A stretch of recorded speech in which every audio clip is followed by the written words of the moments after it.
Good morning. We're in The Power and the Glory, Part 2, Chapter 1, a very long chapter. Our priest is supposedly fleeing the authorities, but he's on a mule and he's headed east. He's feeling happy. Every once in a while, you get moments of exhilaration, he thinks. The state he is in, of Mexico, is all river, swamp, and forest. It's not a good vacation spot. He stops to wash his face off in a pool of water and thinks that he has the face of a clown. Doesn't feel too good about himself, doesn't think highly of himself. He's tried to change it, but he knows that the last time they took a photograph of him was a long time ago and they're never going to recognize him. Oddly enough, he thinks, he is being driven by the soldiers to the very place he wants to be, and it's his duty to go there.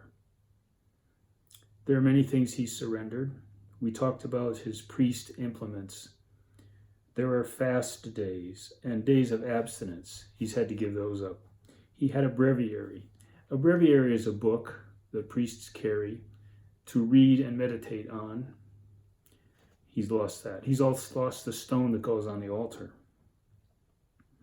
He thinks that his life is like a dam that's cracked, and forgetfulness keeps dribbling in because it's been a long time since he's been a real priest. Despair has come and gone. And he knows he's a bad priest. He's the whiskey priest, the alcoholic priest, but he carries on. He comes to a tiny village, confident of a welcome. He knows what village it is. It's where Maria lives. Who is Maria? We'll find out. And asks if it's him. And yes, it is. You look like a common man. And we know that our priest is not dressed like one. He started off in a suit. Now he's got the clothes of a peasant. So his clothes and his identity keep changing. Maria is his former lover. And from this relationship has come a child named Brigida. And he has come to the village where his so-called lover and his child are. And he feels an appalling love. And the first thing she wants to know is, why didn't he go somewhere else? None of the people in this village want him here because it's going to bring the police down on them and there will be executions. And so he is unwelcome and he knows it. He's got guilt fresh in his mind. And he says he's glad to see her. And he says he's glad to see these children. The children come up, though, and they are mystified that their parents show a lot of respect to a man dressed like a peasant. Well, the parents show it because they haven't seen a priest in a long time. But the question is, will you be here long? They don't want him to stay there very long. They want him to get in, maybe say a mass, do confession, do a few baptisms, and then they want him gone. And they even ask him, couldn't you go a little farther north? So he says, and bribes them with it, I'll say mass for you in the morning. But the people point out to him, the police are taking hostages and they're shooting them. And he asks, who did they shoot? And one of them says, Pedro Montez, a name that's going to come in handy later on. He looks at his child. She looks very old, but she is very young. And he wonders why they don't catch him. Remember, for our hero, who's supposed to be fleeing the police, he has a desire to be caught. So Maria asks him where he will sleep. He's going to sleep in her house. And he wonders if it's his duty to run away. He's tried to escape several times, but he's always prevented. Maria has saved him some brandy. She knows his weakness. But he wants to go to another town where he can meet other priests, do confession with another priest, be forgiven. And the church teaches that every man's duty is to save his own soul. If he leaves, they'll be safe. And so he timidly asks, how is Brigida, his daughter? And Maria points out she's a malicious, mean child. She knows her catechism, but she won't say it. And our priest is overwhelmed with guilt and worry. He wants his daughter to be saved from the horrors of the world. Well, maybe she can't be.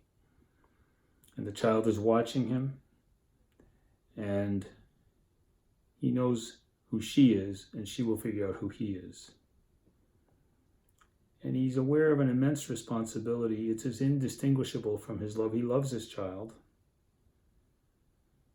He had baptized her the last time he was here, and he feels a lot of regret. He's not been a very good father, not been a present father for her. Meanwhile, they're talking about the lieutenant of the police who's murdered, and they're talking about a Yankee who's running around, a gringo with a gun, and he's murdered some people. And he's still out there on the landscape as well.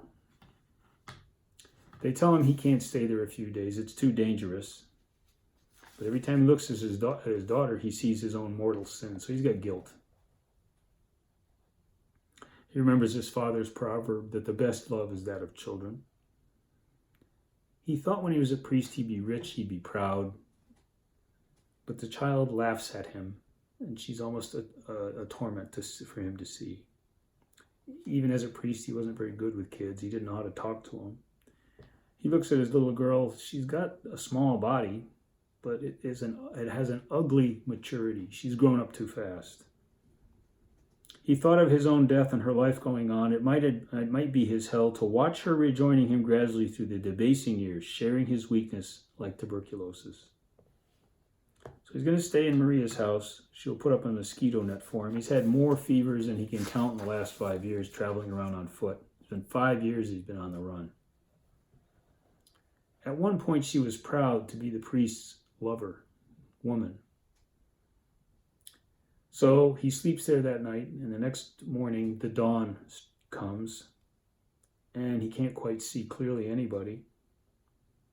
He feels his own worthiness, and he gives a mass, and he does a homily, and says, "Heaven is where there is no jefe, no unjust laws, no taxes, no soldiers, no hunger. Your children will not die in heaven. You will never be afraid there or unsafe. There are no red shirts, nobody grows old, the crops never fail."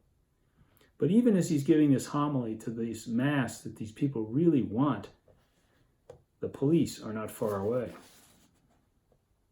They're only a mile off. And he's given a homily. This is the first time he's done a mass in a long time. The words aren't striking home. And it's just not clicking for him. And so the police are on their way. And he knows that they're impatient. They want him to get on with it. Make the homily short. Make everything short. Give us a mass, but make it quick because the police are on their doorstep. He gives out the wine in a chipped cup. Again, on a priestly implement that's falling apart. He gets to the consecration. He goes back to Maria's hut. Tells him to come into the hut. Tells him to get on the bed. Wants to smell his breath. Gives him an onion to cover the alcohol on his breath. The wine or the brandy or both. He begins to weep. Real weeping or symbolic weeping, we're not sure. And then she puts a hand on his arm, and it's a sign of affection. But that's taboo. You don't do that. The villagers come trooping out of their huts. None of them look at the priest. The lieutenant is here. Now the priest, when he gave the homily, like most priests, is up on a somewhat of a platform, so he's a little bit above everybody else. Here's the lieutenant, and he's on a horse. He's really above everybody else. And he's going to give a homily, oddly enough. He says he's looking for two men. One's the gringo, the other's a priest. And here's his homily. "You're fools if you still believe what the priests tell you. All they want is your money. What has God ever done for you? Have you got enough to eat? Have your children got enough to eat? Instead of food, they talk about heaven. I tell you, everything will be fine when they are dead, and you must help." This is his homily. And meanwhile, Brigida is standing on the ground, and she's got her hand on his boot as if she's worshiping him, and says that this child is worth more than the Pope in Rome. The peasants aren't really buying it. One of them yawns. Oh, he's bored. "Come up now, give me your names." So one by one, they come up to him and give their names. And the priest steps up to him, figuring, okay, this is it. I'm going to get caught. The lieutenant says, "What's your name?" And he says, "Montez." Remember Pedro Montez? Are you married? And Maria says, it's me. And do you think he looks like a priest? She covers for him. Lieutenant has an old photograph. Let me see your hands. And the priest's hands look about as rough as a peasant field laborer's hands would. And the lieutenant looks at Brigitte and says, what's his name? And the child says, I don't know. The child doesn't even know her own name, says Maria. They're covering for him. The child says, that's him there. And our priest is kind of glad that his daughter points out or acknowledges him as her father. And so death is postponed one more time. Then there's a buzzard flying around. The death birds never leave this book. Death is not the end of pain. So the lieutenant gives his warning, says he took a hostage at Concepcion, shot him against a tree. I shall take a hostage here too. The villagers stare at the ground. The priest is waiting for one of them to turn him in. And so he says, I'm too old to work in the fields, so take me as your hostage. But the lieutenant says, if you're no good in the fields, you're no good as a hostage. Isn't it odd? The lieutenant is seeking the very man he's standing in front of, and he does not recognize him and doesn't take him. And our priest gets a little bit angry when the lieutenant leaves because he says to the people, it's your job to give me up. It's my job not to be caught. Why don't you just give me up? But they definitely don't want him staying there because that will bring more problems. Better go north, go into the mountains, go over the border. They've got churches there. He had a briefcase at the beginning of the book. Maria tells him it's down at the garbage dump. And the bottle that was in it of wine, I've broken. Maybe now you'll go away altogether. You're no good anymore to anyone. Okay? You're no good to anyone anymore. Get out of here. And she accuses him of having multiple women. That time we were together, I bet wasn't all you've done. Well, he hasn't done that. He did it once. But she was proud to be his lover back then. Except you were a thief, and he says there's been a lot of good thieves. Please bring Brigitte up as a Christian. But the mother is cynical and says she'll never be good for anything. She's bad through and through. He sketches a vague cross on her, the priestly sign, and leaves. He felt that there wasn't a soul in the place, so wasn't watching him with satisfaction. They're all glad he's leaving. He walks down to the garbage dump where all the refuse of the village is, and sure enough, there's his briefcase. There are his priestly papers that he had with him. Maybe it's the book the priest used to say the liturgy out of. And his child is there. And he asks her what's the matter, and she says, you are what's the matter. She's angry with him. She says everybody else has a father who works. Everybody has a father who's present. She has had no father. He's appalled by how mature she is at her little age. Her world was in her heart already like the small spot of decay in fruit. Remember that decay is a big part of this novel. Rot. He comes nearer. Can he kiss his own daughter? Every child was born with some kind of knowledge of love, but there's violence everywhere. He's supposed to save souls, and he feels very inadequate at saving souls. So he goes down on his knees, and he pulls his daughter to him and says, I love you, I am your father, and I love you. I would give my life. That's nothing. My soul, you are so important. But she does not really respond to him. He's got a sense that he's come too late in her life. He kisses her. He could feel his hunched shoulders, the whole vile world coming around the child to ruin her. In this terrible world where there's no God and no church, she's going to grow up in the wrong place. He leaves the village on a mule, follows the track. Oddly enough now, the police are ahead of him and he's following them instead of them following him. And they don't even know it. He's not ready to surrender just yet. He's talked to God. He's tried to bribe him with promises, but it doesn't work. He comes near a village, stops the mule, doesn't know if the police have stopped there.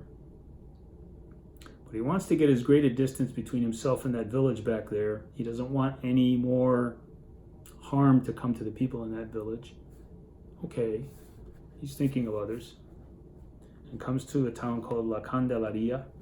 And there's another buzzard on the roof. The death birds just don't leave you in this book. And there's a man laying in a hammock. And our priest wants to get across the river.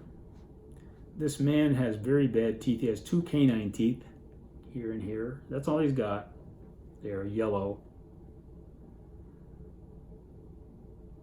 And he starts to talk to him and asks, how do I get across the river? How did the police get across the river? And the man says they swam. This man has no name, but he is a mestizo. He would be called a mixed race person. And he's laying there, waiting. There's only 2 places the priest can go: Concepcion, his old parish, and Carmen, where his parents are buried.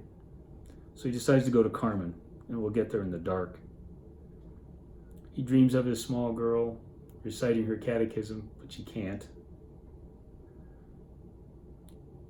And it turns out there's a price on our priest's head. And it's a sizable one. So the man, Mestizo, says, well, I'll go with you to Carmen. I want to go too. And he starts to recognize our priest. You're a man of education, aren't you? And you're going on business, I suppose. He starts asking him a lot of questions. He's prying. We've got to talk about Judas. Who is Judas? Well, he's the betrayer. He's the one who gives Christ up for 30 pieces of silver and hangs himself after the Romans take him away because he realizes the magnitude of what he just did. He betrayed his leader. And this man is another Judas because there's a price on the priest's head and the mestizo wants the price. But he's going to try and pry out of him his identity and who he is and where he's going and what he's doing. And it's going to be a game of verbal sparring.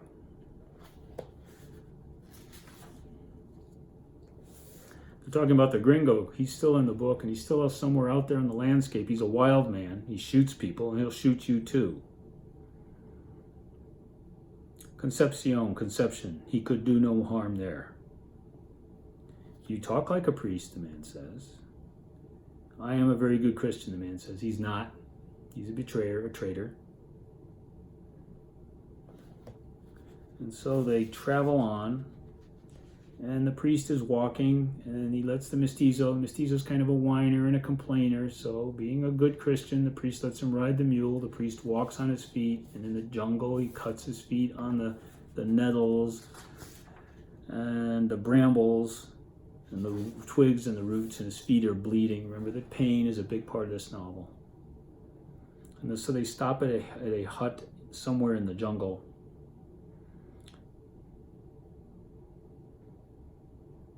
The priest's conscience is working. The words he says are proud and lustful and envious and cowardly and ungrateful. He was all these things. And the priest says this to him. And the mestizo says, well, I saved you from going the wrong way. Well, is our priest going the right way or the wrong way? Or did he go the wrong way a long time ago in his career? They get to the hut. It's very dark. When you're in the dark, you don't know anything. He's still carrying that scrap of paper that was one of his priestly implements that he's hung on to. Wonders whether the mestizo has stolen his mule, but the mestizo goes to sleep. And calls him father. Would you hear my confession? He's trying to find out if this is the priest that the police are looking for. So the priest sits down, and the mestizo goes off to sleep in the night dark, and the priest begins to remember the old days when they hanged a stuffed Judas from the bell tower in the church he was the priest for. And this knows that this man is a traitor. Mestizo starts shivering. He's got a fever. A priest has had many fevers. And carries with him this paper like a charm. Life had been different once. But he knows that the mestizo has malaria. Malaria is a funny disease. It can come and go. Alexander the Great was supposed to have had it. The only time he felt good was when he was drunk. Maybe why his officers killed him. Priest sitting in the dark is dozing. He remembers a dinner given at Concepcion many years ago. And this is where the local photographer took our priest's picture. It's the only picture that the police have. Back then, he had ambition. He wanted to be somebody. And everybody in that time was very happy. But the old life peels away when he wakes up from his dozing. He's wearing a pair of torn peasant's trousers. He's in a hut that's dark. Wonders why he hadn't just done what Padre Jose did, get married and stay alive. At the best of times, he had never considered himself worthy of the priesthood. He doesn't consider himself worthy now. He's the whiskey priest and he knows it. But it was different. He had ambition. He wanted to be somebody, I guess, maybe rise up in the ranks of the church. Didn't want to be a priest of a small parish all his life. He wanted to be something more. Our mestizo is a great manipulator and a liar, though. The priest offers him his shirt to keep him warm, and the mestizo says, I don't want anything of yours. You don't trust me. And well, who trusts Judas, the betrayer? Of course, the priest doesn't trust him.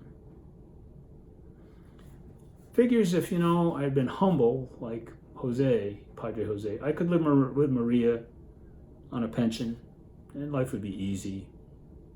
He's only made half-hearted attempts to escape. He's still in the country. He knows he's proud, lustful, greedy. They deserve a martyr, and he doesn't think he's a martyr. Remember, martyrs die spectacularly for their faith, and they are well admired as heroes of the faith. And he doesn't really think he fits the bill at all. He's got nothing to feed his pride on, so he's got to get to Carmen, and he has this sense of abandonment. He tries to sneak away in the dark, but he can't. He can find the mule, but he can't find the saddle. And the mestizo, of course, runs the guilt trip on him. Where are you going, Father? Okay. What's preventing you? Okay. It was like the religious sense in man, crackling suddenly upwards, a black pillar of fumes and impurity running to waste. Shall I tell you what I've done? I don't want to hear.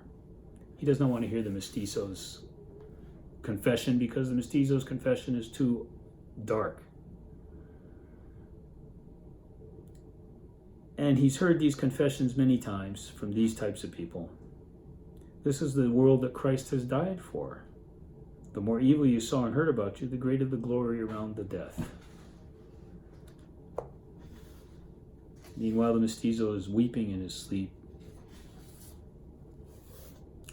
The priest calls to the mule. He can't find it. The mestizo is grieving. And then the mestizo wakes up and runs the guilt trip on him again and says, "You are leaving me here to die? I appeal to you as a Christian. How can a traitor be that Christian?" So the priest says, "Find a saddle." And he recognizes him. He says, "This was Judas, sick and unsteady and scared in the dark." That's all. He knows who this man is. Praise God, forgive me. And puts the mestizo on the mule and will walk. And the mestizo says, "Oh, you think you're very fine because you're helping your enemies, don't you?" He's pushing his buttons a little bit.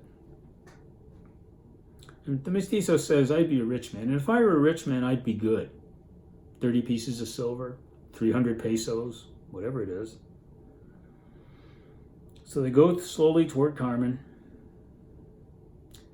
They went with the churches. Priest is thinking, I deserve this that I've gotten. A year without anxiety might save this man's soul. His feet are bleeding, pain again. And so the mestizo asks him point blank, "You are the priest, aren't you?" And our priest says, "Yes." He would sit in the confessional and hear the complicated, dirty ingenuities which God's image had thought out, and God's image shook now, up and down on the mule's back. He sees God in this man. I don't know if our priest is that bad after all. They come into Carmen, and there's a burial ground. All the crosses on the graves have been smashed by those who believe in the politics of the state. The priest says, "You'll be my witness. I haven't been in Carmen." But they ride into Carmen, and on the outskirts, as he leaves the mestizo, the half-caste man, he begins to shout at him, and then he says, "I don't forget a face." Kind of an ominous way for him to end this. The next assignment is part 2, chapters 2 and 3.